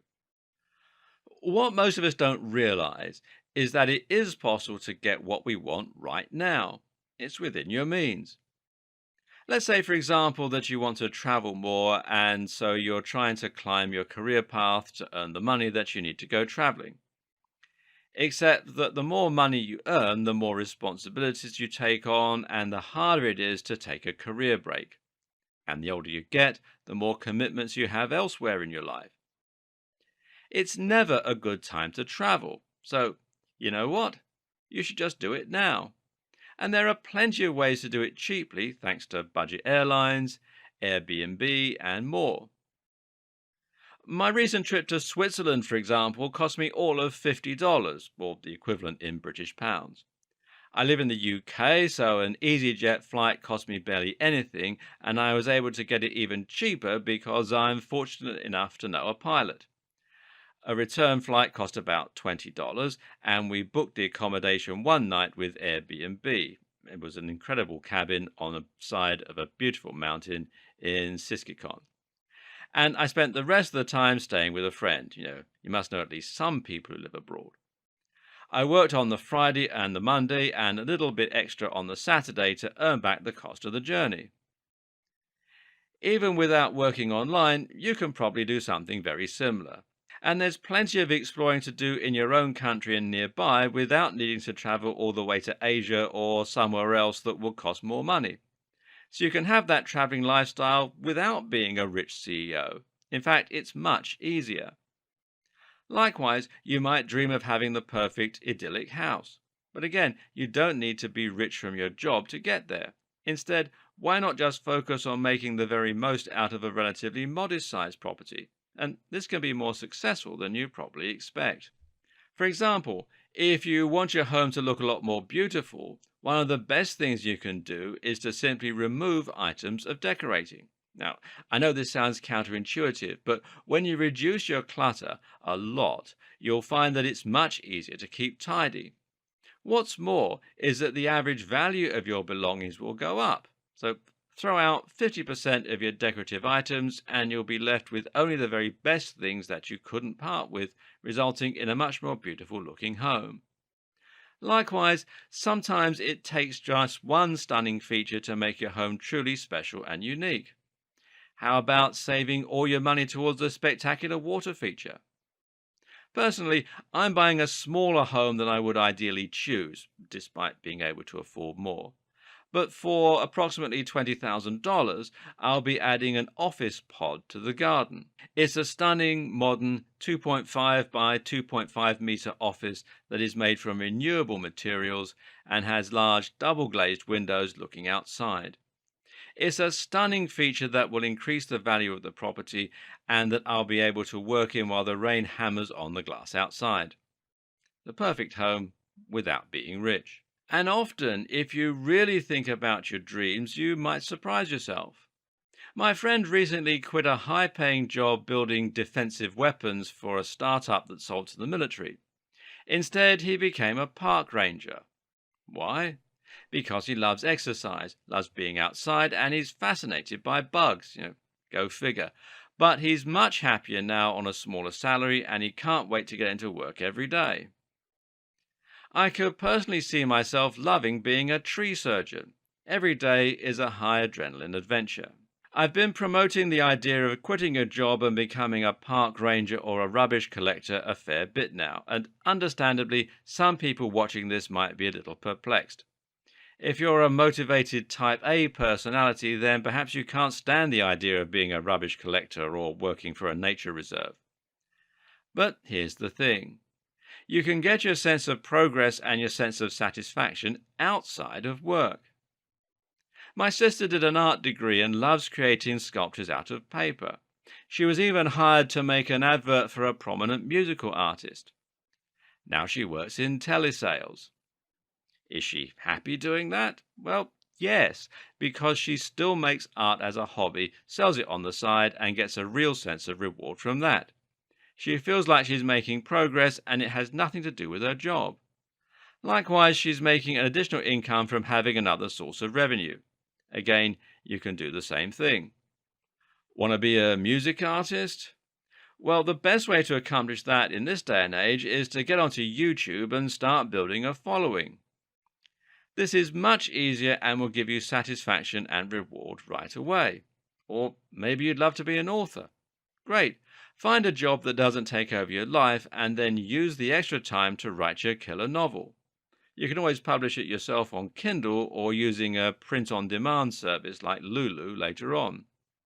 And if it's just some extra money you need, then you could run a side business as a reseller on eBay. You could cut people's hair or you could teach the piano. You could even let your room to students for a few weeks of the year or use Airbnb. There are countless ways that you can make more money that don't involve working longer or taking on a ton of stressful responsibility in your current career. And there are other reasons that wealth doesn't equal income too. For example, you can often save a lot of money just by making changes to your lifestyle, and this will often be enough to increase your overall wealth. Now, that might mean that you stop drinking coffee in the morning. That's $3 5 days a week, which is $15 a week, which is $60 a month, which is $720 a year, aka a cheap staycation. Right? But with some savvy budgeting, you can probably be much richer. But it's not about that. It's about first thinking what you want from life and then making the steps to get it. Oh, and actually one of the easiest ways to become a lot wealthier is to move somewhere that's poorer. This is super simple if you work online. It means you can take your current salary somewhere where a house costs half the price and you'll get much more for your money. On what I make now, I'm struggling to get the house I want with my wife. But if I were to move to Lanzarote, I could buy a house in cash that would have 3 bedrooms, a pool and a roof terrace. And I could spend my days saving up huge wads of cash ready to return to the UK in 3 years' time to buy a mansion here. Now, that's not the right course for me, but it could be for you. So, how do you go about getting started with lifestyle design? One option is to quit your job, set up an online business, and leave the country. Now, that's an extreme approach, though, and if I told you to do that, 99.999% of you would just laugh it off. So let's rewind and start with something a little more manageable, something a little more realistic and a little more helpful. The best place to start is just by knowing what it is you want from life. That means knowing the lifestyle that you're trying to design and what you need to do to get there. This can be surprisingly difficult for many people, though, and most of us feel like there are just too many things we want. So perhaps a good place to start is by asking yourself what your current pain points are in life. What's causing you the most stress? And what things do you really want to do that you've been forced to, even just temporarily, put on hold? Now, I'm not talking about grand dreams for the future. I'm talking about projects around the house, plans to get into shape, or just the desire to spend more time with family. Ask yourself, what aspects of your life are causing the most friction right now and preventing you from living the way you want to live? Now, it might be that your commute is taking up unnecessary time. It might be that you're coming home from work too tired, or it might be that your house is too small. At the same time, ask yourself when you're most happy and when you last felt truly exuberant. What were the circumstances and what could you intentionally do to recreate them? And don't get stuck on typical notions of success, happiness, or accomplishment. If your perfect situation is, quote, lame, or other people think it's weird, well, then that's just fine. If you're at your happiest watching Dragon Ball Z, then your only question should be, how can you make more time for that? Another tip is to challenge yourself to imagine what your perfect future might look like. And this really means looks like. Just visualize what you want for yourself. Now, imagine that all your plans go well and everything turns out the way you'd like it. Where are you? What are you doing? It might be that you're on a sunny beach somewhere or on a yacht. In this case, you know that you need to travel more or move somewhere warm. Alternatively, your vision might involve you living in a beautiful modern house with a hot wife or husband. In this case, your objective is to get the time you need to meet more people and to find ways to get that stunning house as fast as possible, which doesn't mean breaking your back at work, as we've already discussed. Your perfect future might be outdoors playing with the kids. In that case, it's time to cut back on work and to get outdoors and a physical job. You know what, though? Your perfect future might be an image of you in a suit standing in front of a spectacular view of the city in your high-rise office. And that's fine too. I'm not saying that this goal is less important than others. I'm just saying that it's the default that a lot of us fall back on without really thinking about it. Now, with a better idea of what you want from life, the next step is to make a simple list of things you'd like to change quickly. Don't worry if that change is realistic or not. For now, just write it down anyway. Write the things you want to spend more time on, things like relaxing, being with family, exercise, being outdoors, working on your novel, and so on.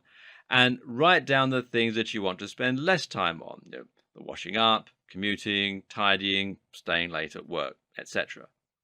Write down as well the experiences you would like to have and the objects that you really need and get enjoyment from. Now you've done that, the first place to start is by recognizing the time you have available to you without changing your job. Changing jobs is the part that most people probably find hardest, so it makes sense for us to leave that for now. Instead, focus on small tweaks that you can already make that will give you that much more space, that much more time, and that much more energy.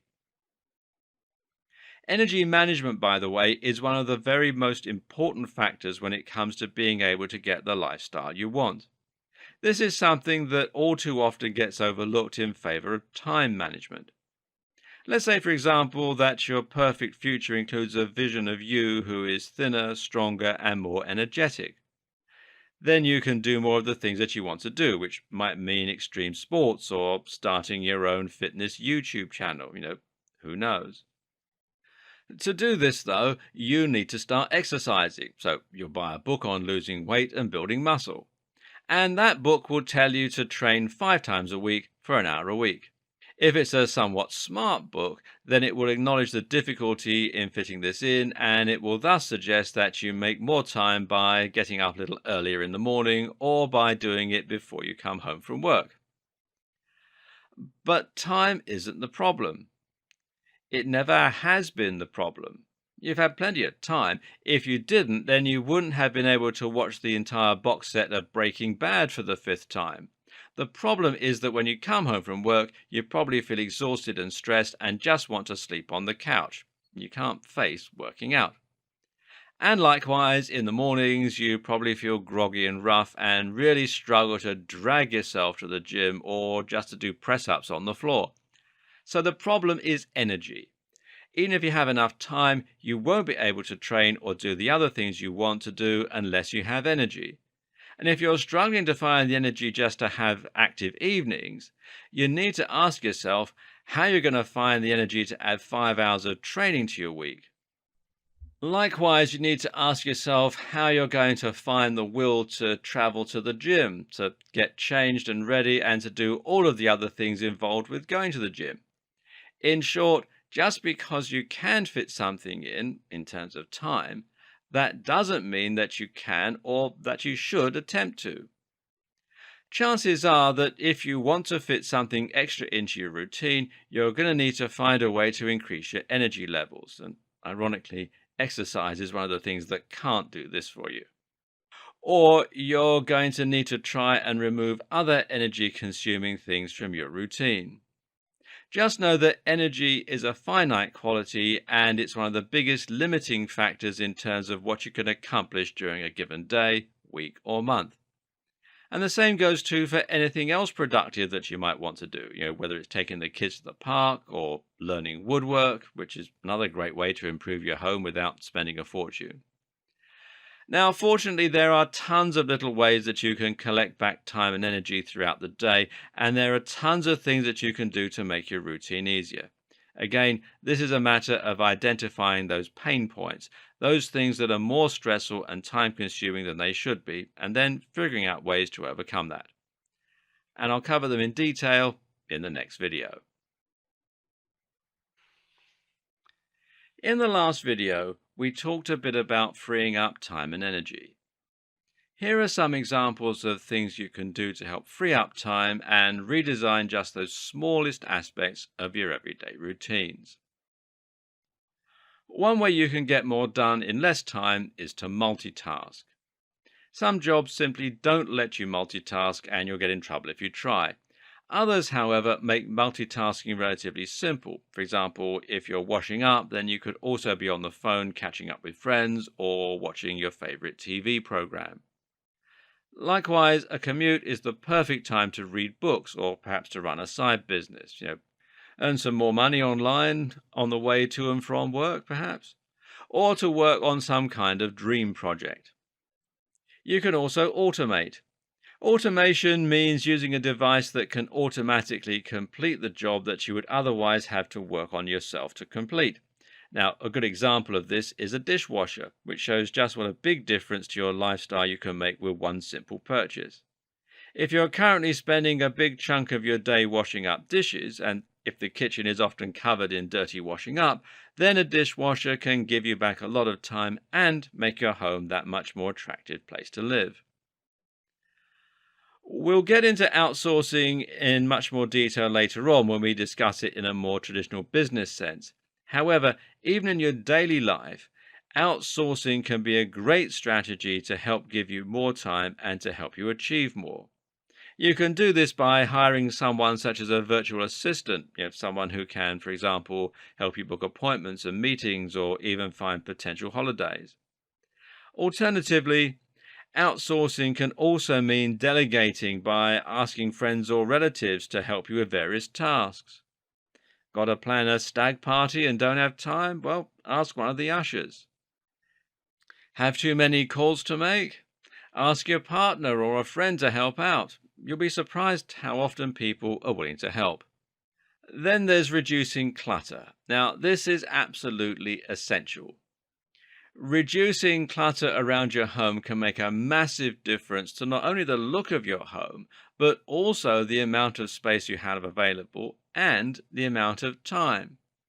We've already discussed how much reducing clutter can improve the look of your property, by increasing the average value of what's on display. But it can also make it much easier for you to keep things clean and tidy and save time when you're looking for things, etc. Saying no and saving time is also very important. Many of us will spend an awful lot of time doing things we don't want to do, being with people we don't want to be with, and generally feeling pressured to take part in a range of activities we're not really interested in. As you might imagine, this isn't a particularly good use of your time, and seeing as how precious your time is, it's crucial to start treating it as such. Don't be afraid to say no when someone invites you out, and don't feel like you have to do anything that doesn't help you work towards your goals or bring you joy. We all have responsibilities, but going down the pub to see that friend you don't really like is not one of them. Meanwhile, you should also start thinking about other choices you make in your life and how they will likely affect your lifestyle more broadly. For example, we've already seen that your choice of job will affect the hours you work and the amount of stress you bring home with you. But have you considered the importance of the location in which you work? In other words, how close is it to your home? How far is the commute? Likewise, how far is it for you to get into town to buy some nice things and sit by the river during your lunch break? These kinds of things make a huge difference to your mood and happiness on a daily basis. Sitting in traffic all day to get to a crowded industrial estate is a surefire way to destroy your will. Likewise, when thinking about where you want to live, don't just think about the money. Think about how easy it is for you to go out and get some milk when you run out, and think about how far away you'll be from friends that you like seeing regularly. Once again, ask how this decision will impact on your lifestyle and your day-to-day routine. Even the amount of drainage space in your kitchen can end up having a really big impact on your happiness and on your free time. If you wash up your dishes only to find you need to dry after every third one, then this can quickly become frustrating and take up a lot more time, and it'll leave your kitchen in a mess. So try to view every decision through the lens of giving yourself the most pleasant and enjoyable lifestyle. Over the last few videos, we've attempted to break outside the typical definition of lifestyle design in order to show that it can mean more than just working online and becoming a digital nomad. This is about an attitude more than anything, and it's about deciding you're going to call the shots in your own life. We've seen that lifestyle design could mean deciding not to take that rise and start a side business instead, or move a little closer to work. This might just be the path to happiness that is truest to who you are, rather than the path to success that we've been taught to aim for. But with all that said, there is a reason that lifestyle design is synonymous with working online for so many people. Ultimately, working online gives you the most freedom and the most ability to work where and when you choose, and to create pretty much any business you like. The problem? Well, a lot of people don't know how to break into the world of working online, and the whole concept can seem very daunting and foreign if you're not familiar with it. Keep watching and we'll take a look at precisely how you go about working online and how you can create your own virtual business with no need for any technical skills. Perhaps the easiest way to work online is to provide a service. This shows you just how easy it can be to work online. Any service that doesn't require you to be physically present can be carried out via the web just as well as it can in a brick-and-mortar business. This means that as long as you know how to send an email and operate Word, you should be able to sell your abilities as a writer. And if you're handy with a camera, you can be a photographer. All you need to do is to be able to find clients. And there are a number of ways that you can go about doing this. You could create a website showing off your skills and then promote that website with content marketing, social media, and SEO. You can post in forums where webmasters hang out, like Digital Point forums, the Warrior Forum, etc. You can list yourself on LinkedIn as well as sites where freelancers can find work, things like Upwork, Elance, People Per Hour, Fiverr.com, and so on. Or you can look for people who seem as though they might need your work and you can email them directly. The great thing about this is just how much advertising you can easily do in a day. Over time, you'll likely build up a long list of repeat clients, but until that point, you can just as easily find more work posting adverts everywhere you can, all around the web. From there, it's simply a matter of doing your work and getting it to the client in good time while managing your workload. I'll talk more about that later, but this is an incredibly easy business model that anyone can use. Another option? Well, find employment providing your service. If you can find a big website, for example, then there's no reason that you can't get a permanent position writing reviews for them or otherwise helping them with web design, emails, forum management, etc., etc. Want to sell products? Then there are actually a number of different options available to you. One option is to simply buy and sell products. Here you buy products at a lower cost, normally by purchasing them in bulk, and then sell them for more money. Alternatively, though, you might be able to create your own products, handy if you're good at arts and crafts. When it comes to buying products to sell, this of course means there's an upfront expense, which in turn means there's always going to be an element of risk. That is to say that if you don't manage to sell all of your inventory, then you can risk making a loss overall. But while this might sound like a risky strategy for someone new to online business, the reality is that you can actually manage it in order to reduce the likelihood of that happening. If you buy only a small amount of inventory to begin with, then you can wait until you've sold the first batch before reinvesting that money to buy more. Over time, you make bigger and bigger investments until eventually you're turning over a lot of stock and a lot of revenue. Of course, you'll also need to find ways to drive people to your online store, though. In this regard, you once again have several options. You can advertise. You can start out on eBay and build up customers that way, or you can run a website and use that to promote it. To begin with, though, selling through eBay as well as an e-commerce store is one of the best ways to start making profit right away. Both these business models are incredibly easy to manage and are accessible for anyone without any need to learn the ins and outs of internet marketing or of the web in general. But they still aren't perfect. That's because the best way to earn money is with passive income, meaning that you're earning money even when you relax and unwind. Passive income means that you've set up an entirely automated business model that will generate revenue while you're traveling, while you're sleeping, or while you're doing other things. So, how can this work? Let's start by looking at some forms of passive income that you can use with the business models we've already seen. Arbitrage means that you're simply passing on work and taking a cut. You're the middleman or woman, or perhaps a broker, and that means that you aren't actually doing the heavy lifting yourself. So, for example, you might advertise your services as a writer, web designer, a photographer, or an artist, just the same as you were before. But now you're going to simply outsource the work you receive to someone who is freelancing for you, in which case you'll call yourself an agency, or to a white label service, and that's a service that's happy to go uncredited. This isn't in any way immoral.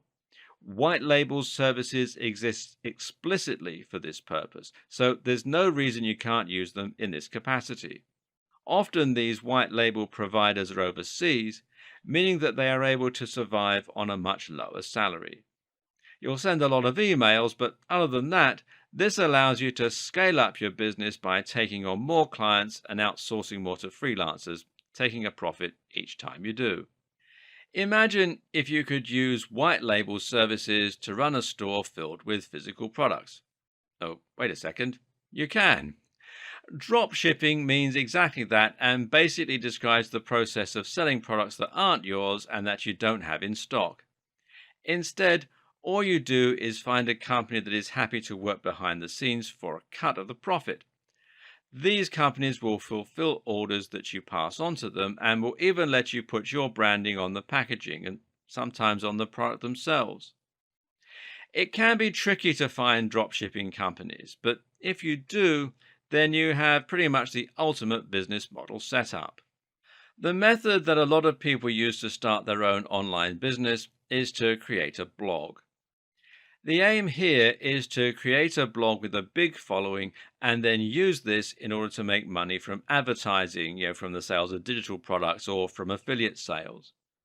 You can even create a membership blog, which basically means people are going to pay a monthly or weekly fee in order to subscribe to your content. Affiliate sales are a particularly interesting option. An affiliate product is essentially any product that lets you sell it and keep a commission.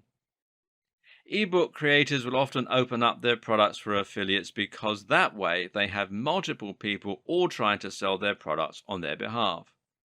If a creator can get enough affiliates, then they'll have a whole army of people trying to sell their ebooks, and that way they can multiply their profits several times over. This means they're actually willing to give away a very large percentage of those profits in a lot of cases, often as much as 75% or even more. If you can find a good product, and you can look on sites like ClickBank and JVZoo, and then promote the link from your blog, then you can make a lot of money without having to create anything. Of course, you can also create your own digital products too. Usually, blogs make money from advertising, though, and specifically this will tend to be PPC advertising, which means pay-per-click, and is exactly what it sounds like. You get paid when someone clicks on the ad. Generally, you'll get a few clicks on your ads for several thousand people who visit your site, and you'll get paid anything from 1 cent to $5 for those clicks, although normally it'll be between 10 cents and $1. The more traffic you generate and the more popular your site, the more clicks you generate and the more profit comes in. The thing to remember about a blog is that it's not a quick way to make money by any means. Getting to the point where you have thousands of visitors can take a long time, and the same goes for getting to the point where people will pay to subscribe to your content. The other models in this video are much quicker for getting profit, so use these models and perhaps consider building a blog on the side. I can't believe we've gone this long and I've only just mentioned him. Tim Ferriss is one of the biggest names in the lifestyle design movement and is famous for one of the books that arguably kicked it all off, The 4-Hour Workweek. In this book, Tim describes some of the basic tools that you can use to work less and travel more, and among those, he describes creating a money-generating muse. What's a muse? It's a completely automated business model that will bring in revenue. But in the book, he describes one specific method, which is to create a sales page that promotes a particular affiliate product, and then to simply pay for PPC, pay-per-click ads on Google or Facebook. Now you can choose your bids for those ads. So let's say you're paying 10 cents per click. That means it now costs you $10 to get 1,000 people to that page. And if you're making $50 a sale, well, then you can expect this to bring in some cash while you literally do nothing. These types of business eventually tend to run dry once you've exhausted the market, but as a way to bring in some money on the side while traveling, it's an excellent option.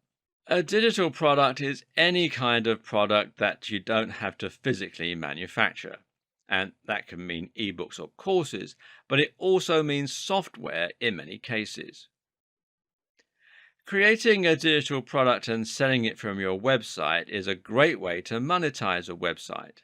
But in many cases, you don't even need to sell it from your site, as long as you create a product that has a natural platform for selling from. A platform is basically your route to market and the site that deals with sales. One example would be the Kindle store. If you write a great book and submit it to the Kindle Direct publishing site, then you can bring in revenue without having to do any promoting yourself. That's because people will be able to use the tools that Amazon provides to find your book, and Amazon will handle all the transactions too. You can create as many ebooks as you like, and there's no fee for submitting, though of course Amazon does take a commission.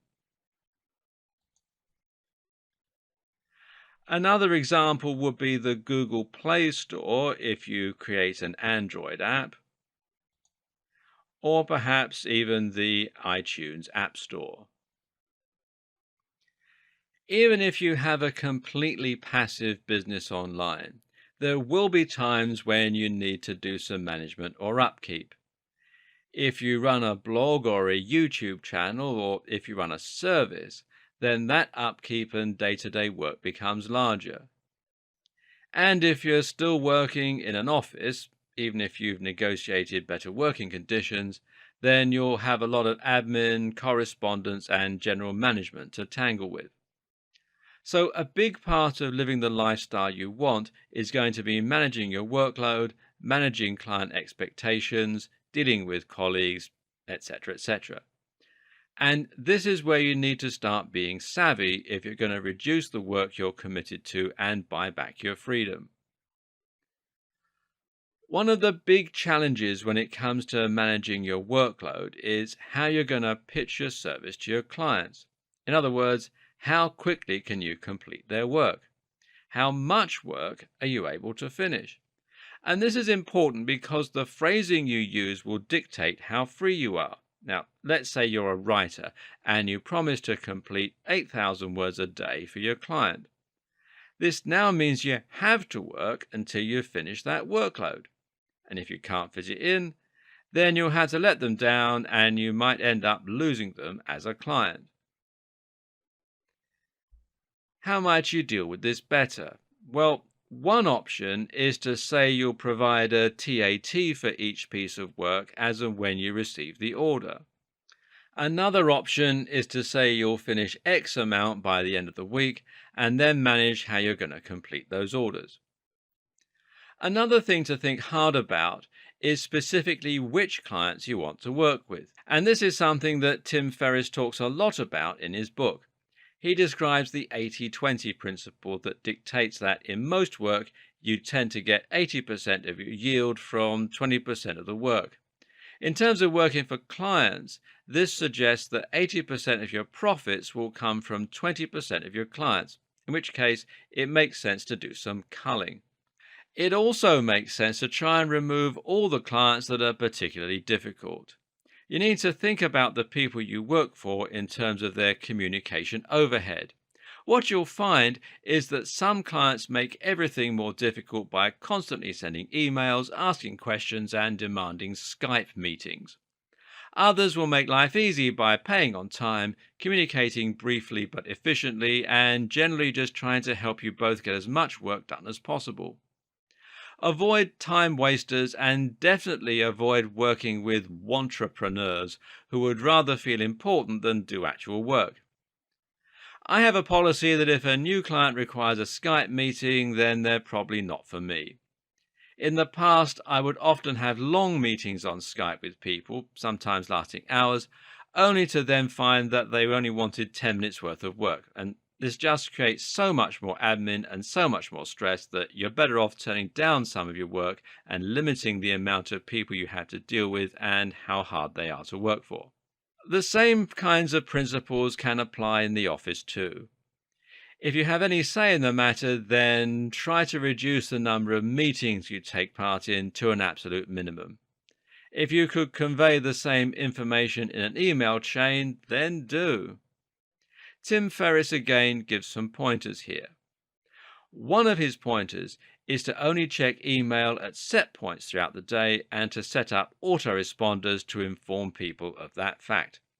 Make sure that you provide an emergency number, but also make sure that you really make clear that this number is intended only for emergencies. This way, people can get in touch if they absolutely have to, so you aren't worrying, but most people won't bother you. The problem is that as soon as you answer emails and start dealing with other people's requests, you've become reactive as opposed to proactive. And by the time you've responded to everyone, you'll have another task sitting in your inbox. Another tip: when answering the phone, begin your conversation by saying you don't have much time. This allows you to get to the point quickly without being rude. They might offer to call back at a more convenient time, but you need to squash this idea and encourage them to talk right now, but quickly. What if you want to go the whole hog and become a real-life digital nomad? Then go for it. If this is the kind of lifestyle you're interested in, then it's going to take some work, but it will also provide you with some incredible experiences that will change you as a person. So, how do you go about it? Well, using any of the online businesses we've already looked at will help. And at the same time, so too will planning routes and adventures that allow you to stay within your means and which also give you constant access to the internet. Let's look at some small tips that can help a great deal. #nomads.com is one of the biggest online communities for nomads and provides not only a large number of great articles, posts, and resources, but also networking opportunities. The latter means you can find clients and business partners, but also that you can find places to stay and even people to date and meet up with. Unfortunately, membership is not free. However, you will find that you get a lot more out of it than you pay, so it's worth it if you're serious about this lifestyle. The right tech will make all the difference to your ability to work conveniently on the go. For example, you'll need to invest in a laptop that is small, light, and powerful. At the same time, it should have a very good battery life and be affordable enough so that you won't be heartbroken and destitute if it should get damaged or lost. A good bet is the Surface 3 or the Surface Pro 3 or 4 if you have a little more cash to hand. There are many other devices and gadgets that can also help. One example is the Microsoft Universal Folding Keyboard, and this is a keyboard that does what it says, folds. It folds down small enough to fit in a pocket and is highly water resistant. It lasts for yonks on a single charge and is generally a great backup. You should also have some kind of internet dongle, unless you can rely on your phone's wireless tethering. And you should get a universal charger that you can use to recharge your devices regardless of what the power supply voltage is or what the power sockets look like. Another tip is to always underpack. It's easier than you probably think to buy things abroad, so instead of worrying that you don't have anything, underpack and replace what you find you need. This will help you to travel much more lightly and will make everything from getting on the plane to trekking around foreign countries that much easier. Before you visit somewhere new, always be sure to research where the best places are to work. Often you'll find that there are designated co-working areas or at least great stores with good Wi-Fi. As well as hardware, think about the software that will help you. A world clock app for Android is a very useful tool, as are many conferencing apps and collaboration tools like Google Drive, Asana, and others. Open source software like OpenOffice or LibreOffice are great too, as you can download updates from the web for free. Hopefully, at this point, you're starting to see how you can take a little more control back in your life through technology and also through sheer force of will. The main lesson is simply that you have to have a clear idea of what you want and then have the willpower to make it happen for yourself. And to close, consider one more tip from Tim Ferriss: using fear setting to overcome the fears that might be holding you back. Going traveling, changing job, or setting up your own business can be frightening, and you might find yourself struggling to go through with it. To overcome this, write down all of the things that you're afraid of going wrong. Losing your job, being left by your partner, having your home repossessed, etc., etc. And then rate how likely each thing is to happen and come up with a contingency for how you'd cope. And this can very easily diminish a lot of your fears. And you know what? If you think about it, the prospect of continuing to work 8 hours a day, 5 days a week in a job you hate for the rest of your life is really much scarier.